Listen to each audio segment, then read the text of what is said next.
Oke, kita masuk ya. Yang pertama definisi. Nah, basis data itu kan tadi ada terdiri dari 2 kata.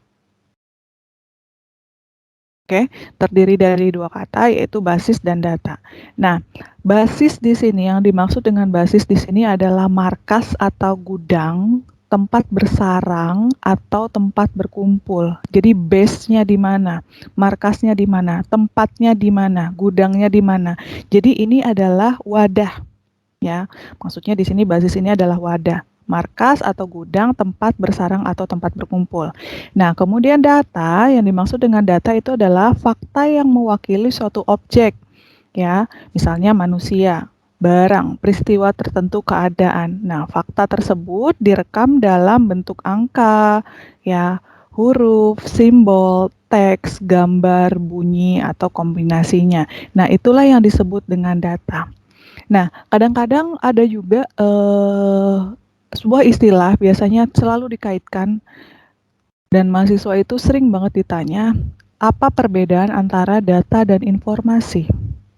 Ada yang tahu nggak? Kalian sering dengar istilah tersebut kan? Ini data, ini informasi gitu. Nah, yang disebut dengan data itu apa? Yang disebut dengan informasi itu apa? Boleh? Bu, saya. Oke, dengan siapa? Febriana, NIM 2019-31239. Iya, oke. Menurut saya, data itu adalah macam suatu informasi yang mentah, sedangkan informasi itu sudah dikelola menjadi informasi yang akurat gitu, relevan. Oke. Gitu aja, Bu. Terima kasih. Oke, ya. Ada lagi mungkin yang mau berpendapat? Tadi itu pendapat dari siapa? 239, sorry. Febriana Omega Benawit. Dari Febriana, ya. Dari Febriana tadi menyampaikan bahwa data itu sesuatu yang belum diolah, Bu, katanya gitu ya, Febriana ya. Tapi kalau informasi itu ya sudah bentuknya informasi yang relevan gitu ya. Oke, ada lagi yang lain mungkin yang mau berpendapat? Silakan. Febiola, Bu.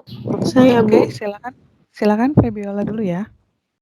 NIM 2019-31164. Jadi menurut saya 1164. 164. Oke, silakan Febiola.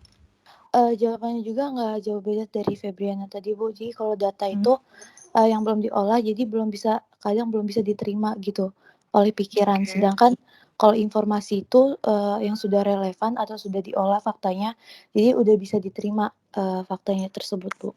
Begitu, Bu. Ya, oke, itu tadi pendapat dari Febriana. Oke, jadi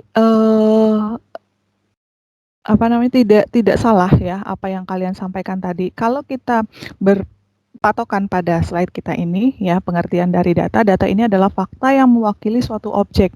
Contohnya di sini adalah manusia, barang, peristiwa, keadaan dan lain-lain yang direkam dalam suatu bentuk tertentu ya, seperti misalnya angka, huruf, simbol, teks, gambar, bunyi atau kombinasinya. Nah, itu yang disebut dengan data. Data itu adalah suatu fakta atau objek yang tadi yang disampaikan oleh dua teman kita tadi, bentuknya itu belum diolah, masih mentah. Jadi kemudian pada saat data tersebut diolah, dia akan menjadi sebuah informasi. Contoh di sini, misalkan di sini kita pakai objeknya itu adalah manusia. Manusia misalkan kalian mahasiswa ITPLN misalnya ya. Nah, data kalian sebagai mahasiswa ITPLN yang kalian tahu itu apa aja sih? Ada NIM, Bu. Oke, dengan siapa? Oke. Ada NIM, ada nama, kemudian apa lagi? Nama, asal daerah, kelas, jenis kelamin. Oke, nama, NIM, jenis kelamin, nomor handphone. Nah, itulah yang disebut sebagai data. Oke, nama, misalnya namanya Salsabila. NIM-nya adalah 2019-31004. Itu adalah data. Kemudian jenis kelaminnya adalah perempuan. Itu adalah data sendiri. Nah, pada saat data tersebut dikumpulkan, ya, kemudian diolah lebih lanjut sehingga menjadi sebuah informasi yang lebih relevan, itu disebut sebagai informasi. Informasinya apa tentang data yang tadi? Nah, informasinya adalah seorang mahasiswa ITPLN dengan NIM 2019-31004 bernama Salsabila, ya, berjenis kelamin perempuan. Nah, itulah yang disebut sebagai informasi, seperti itu. Jadi, bisa sekarang membedakan antara data dan informasi? Bedanya gimana? Bisa, Bu. Iya, Jadi Oke. Bu. bisa, Bu. Ya, silakan. Silakan. Kalau ada yang mau ditanyakan.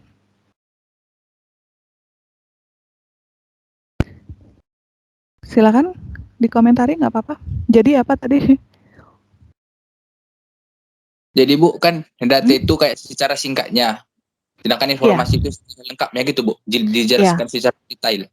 Ya, jadi data itu adalah bagian-bagiannya. Misalnya, Ahmad Sultoni.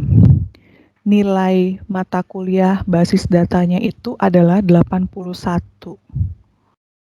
Nilai UTS, nilai UAS-nya 50. Nah, datanya itu adalah UTS 80, data yang kedua UAS 50, data yang ketiga namanya Ahmad Sultoni. Nah, kemudian pada saat kita olah menjadilah sebuah informasi. Seorang mahasiswa ITPLN mungkin atau seorang mahasiswa dengan nama Ahmad Sultoni, ya, kemudian memperoleh nilai UTS pada mata kuliah basis data 81 dan UAS-nya itu adalah 50. Itu bisa dicerna kan, informasinya bisa diterima seperti itu. Tapi kalau data itu adalah bagian-bagiannya. Nah, pada saat dikumpulkan, diolah lebih lanjut sehingga menghasilkan sebuah informasi seperti itu. Oke? Bisa diterima dengan baik? Bisa, Bu. Oke, kita lanjut ya.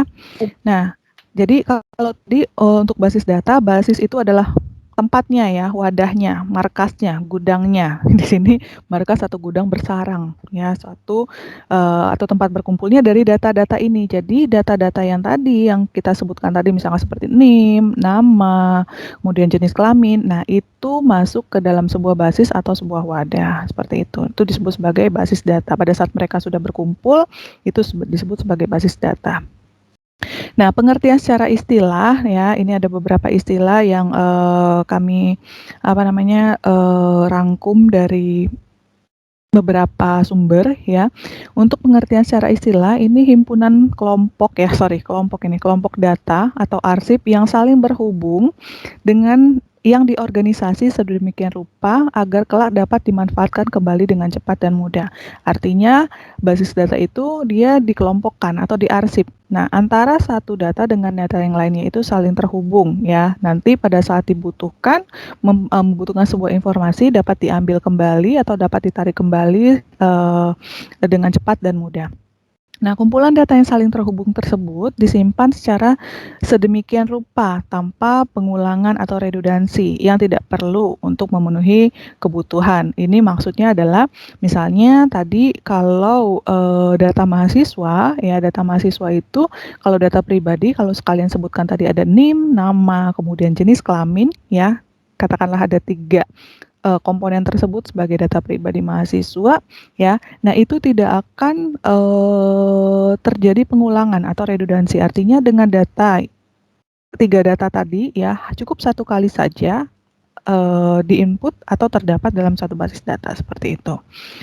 Nah, kemudian di sini disebutkan juga basis data itu merupakan kumpulan file, tabel, arsip yang saling berhubungan, disimpan dalam media penyimpanan untuk berbagai kebutuhan. Jadi kalau misalkan seperti data mahasiswa, seperti yang saya contohkan tadi ya, data mahasiswa, misalkan tadi kita punya mahasiswanya Ahmad Sultoni, kemudian Salsabila ya, kemudian ada lagi teman-teman yang lain. Nah, itu dikumpulkan dalam satu tabel. Ya, kemudian nanti ada lagi tabel yang lainnya, itu namanya adalah tabel mahasiswa, tabel NIM, tabel nilai misalkan. Nah, nilainya Salsabila itu berapa, nilainya Ahmad Sultoni itu berapa, atau nilainya teman-teman yang lain berapa.